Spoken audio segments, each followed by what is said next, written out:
Bismillahirrahmanirrahim. Assalamualaikum warahmatullahi wabarakatuh. Perkenalkan, nama saya Muhammad Kelvin dengan NIM 2212115 akan memaparkan materi dasar-dasar penjas.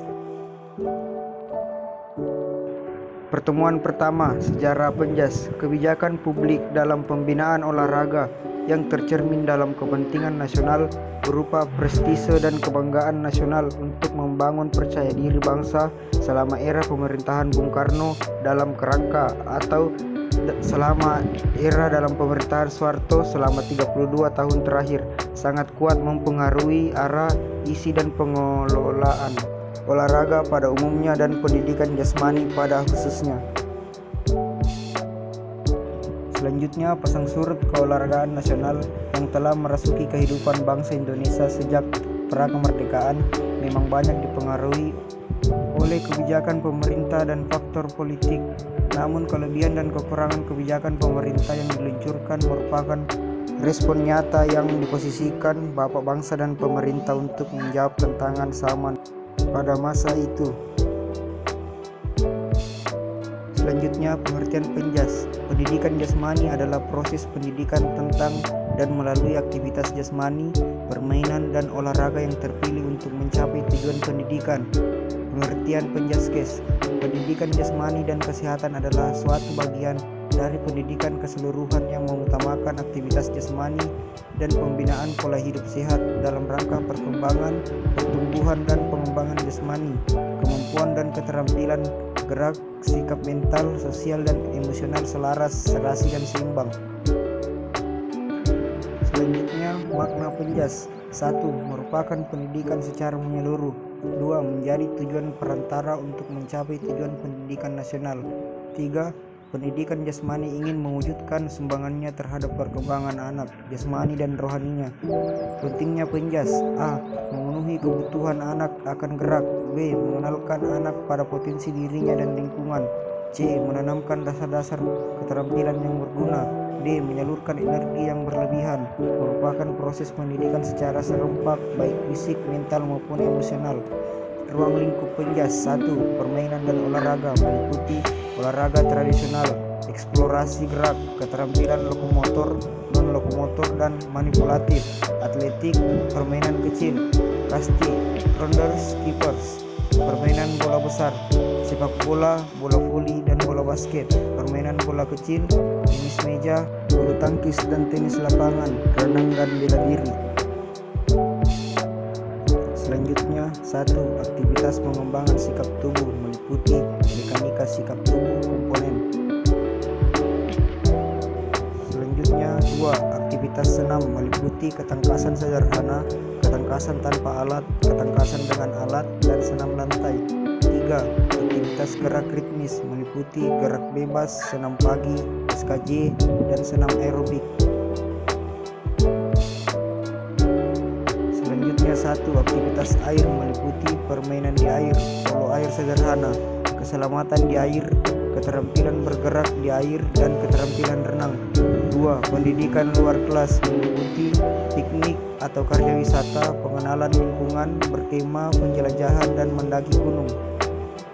Selanjutnya, pendidikan keselamatan dan kesehatan meliputi penanaman budaya hidup sehat, perawatan tubuh agar tetap sehat, merawat dan menjaga lingkungan sehat, pengaturan waktu istirahat berperan dalam kegiatan P3K dan UKS.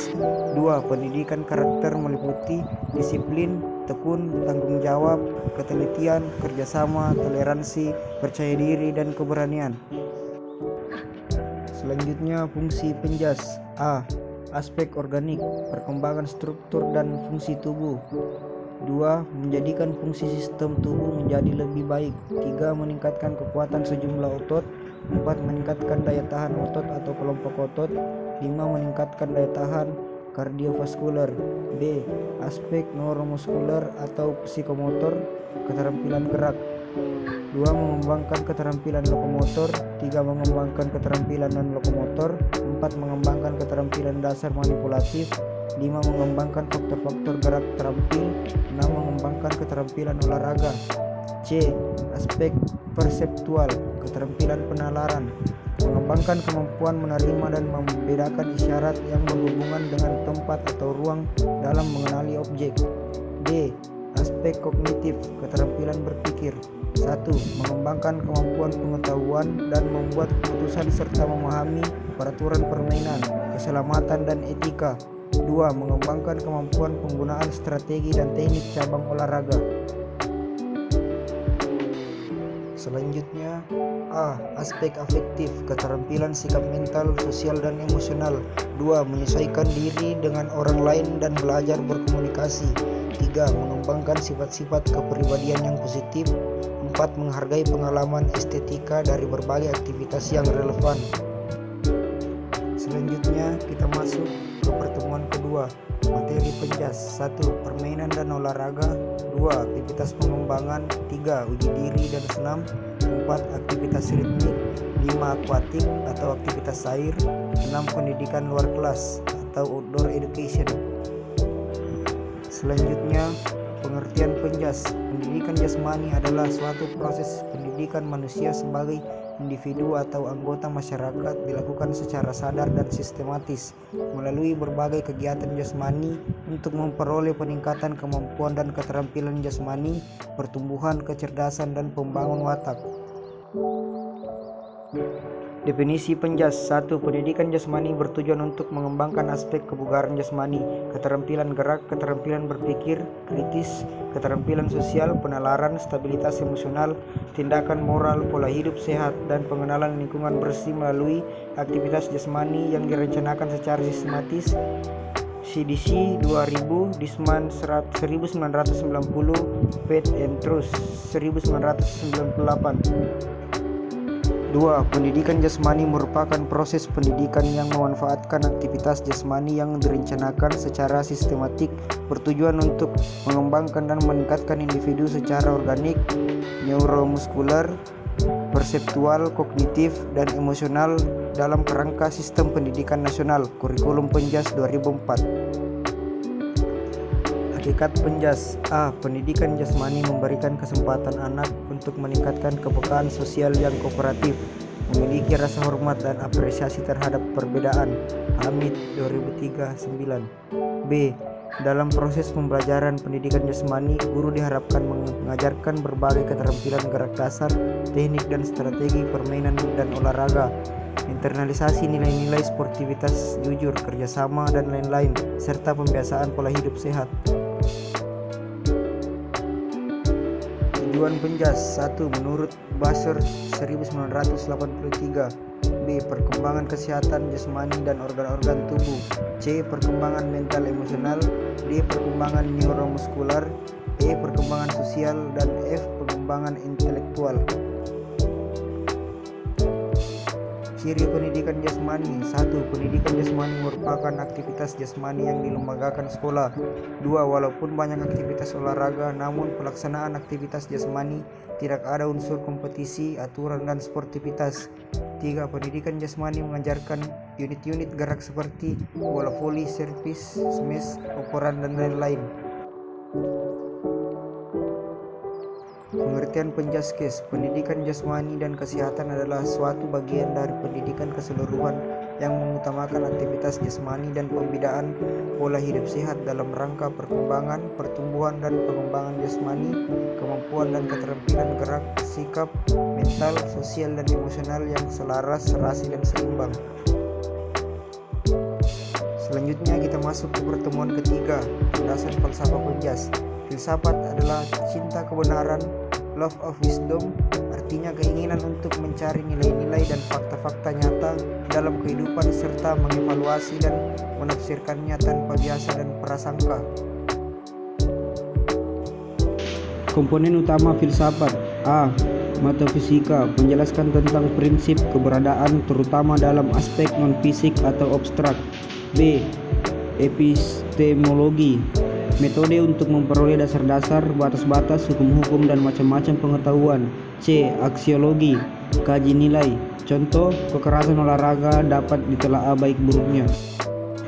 Selanjutnya, beberapa aliran filsafat dalam penjas. 1. A. Idealisme, B.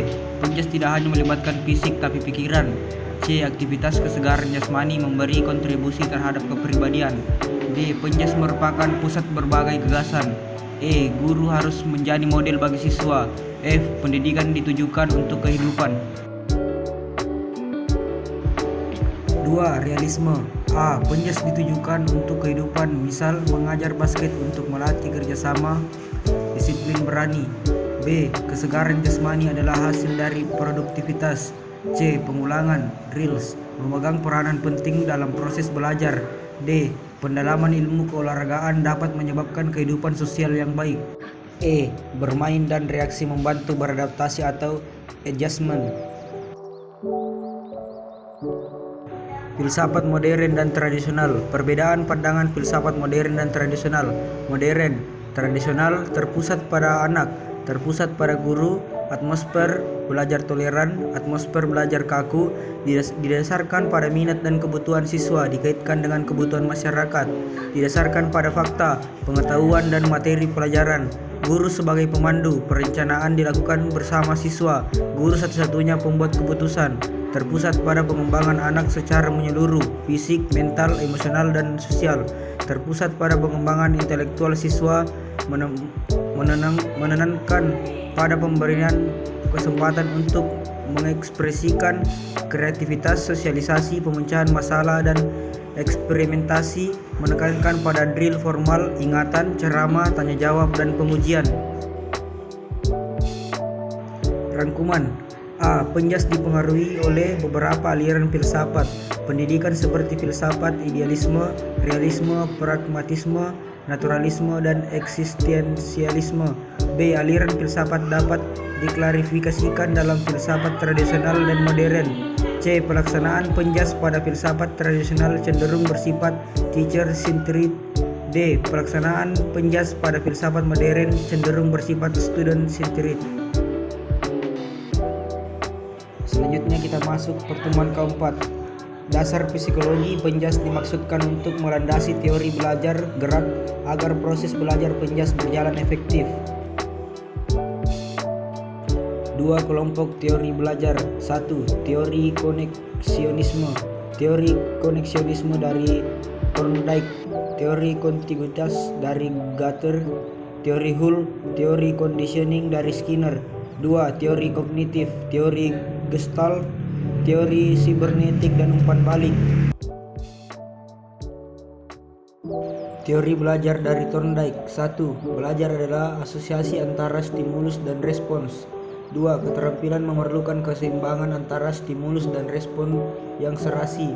3. Agar proses belajar berjalan sukses perlu memperhatikan 3 hukum ini. Hukum kesiapan. Individu akan belajar lebih efektif apabila telah siap atau matang. Hukum latihan. Praktek akan mendatangkan koordinasi dan gerak ritmis yang baik, keterampilan yang baik, dan penampilan yang baik pula. Hukum pengaruh. Individu lebih memungkinkan untuk mengulangi pengalaman yang memuaskan daripada pengalaman yang mengganggu. Teori kontiguitas dari Gutter. Kontiguitas hubungan artinya suatu respons yang dibangkitkan oleh suatu stimulus akan diulang kapanpun respon yang sama muncul kembali. Teori penguatan dari Hull. Teori ini menekankan pentingnya dorongan sebagai faktor penguat yang paling utama dalam belajar. Teori operan conditioning dari Skinner. 1. Teori ini menekankan pentingnya penguat dari respons sebagai faktor yang paling penting dalam belajar. 2. Operan berarti seperangkat tindakan atau respons. 3. Operan conditioning berarti proses belajar yang menyebabkan respons makin sering terjadi dengan cara memberikan penguat terhadap tindakan yang diharapkan. Teori Gestalt. 1. Teori tentang metode keseluruhan. 2. Teori ini didasarkan pada dasar pikiran bahwa seorang bereaksi sebagai keseluruhan terhadap situasi apapun. Teori sibernetik dan umpan balik. 1. Seperti kerja komputer, belajar adalah serangkaian proses adanya input, proses, dan output. 2. Semakin baik input dan proses, semakin baik output yang dihasilkan. Faktor-faktor yang mempengaruhi belajar: 1. Motivasi, 2. Kedewasaan, 3. Perbedaan individu atau talent, 4. Pemuat, 5. Inteligensi. Sekian dari saya. Assalamualaikum warahmatullahi wabarakatuh.